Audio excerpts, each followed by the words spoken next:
આવતીકાલથી આદ્યશક્તિની આરાધનાના પર્વનો પ્રારંભ થવાનો છે। નવરાત્રિનો પ્રારંભ પણ વરસાદ તેમાં વેરી બન્યો છે અને અમદાવાદના ગરબા ગ્રાઉન્ડમાં ભરાયેલું છે પાણી। અમદાવાદના જીએમડીસી ગ્રાઉન્ડમાં હજુ પણ પાણી છે। ગરબાના મેદાનમાં કાદવ કિચડનું સામ્રાજ્ય હજુ પણ યથાવત છે। તંત્ર દ્વારા ગ્રાઉન્ડને સાફ કરવાનું કામ સતત ચાલી રહ્યું છે। બીજી બાજુ વરસાદની આગાહી પણ છે।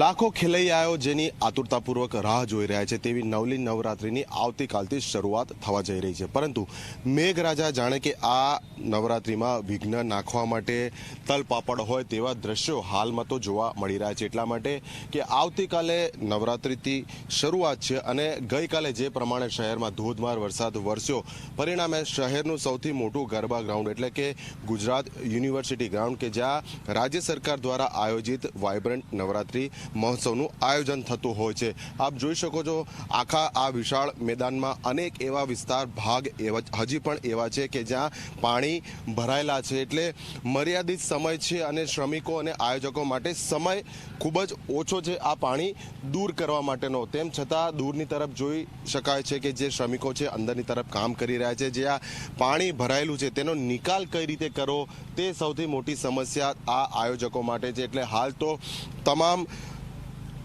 જે ખેલૈયાઓ છે કે જે થનગની રહ્યા છે ગરબે ઘૂમવા માટે, તે માતાજીને એક જ પ્રાર્થના કરી રહ્યા છે કે હવે આ નવરાત્રી દરમિયાન વરસાદ ન આવે, જેથી કરીને નવરાત્રીનો જે તહેવાર છે રંગે ચંગે સંપન્ન થઈ શકે। કેમેરા પર્સન અમિત મકવાણા સાથે અર્પણ કાયદાવાલા, ઝી મીડિયા, અમદાવાદ।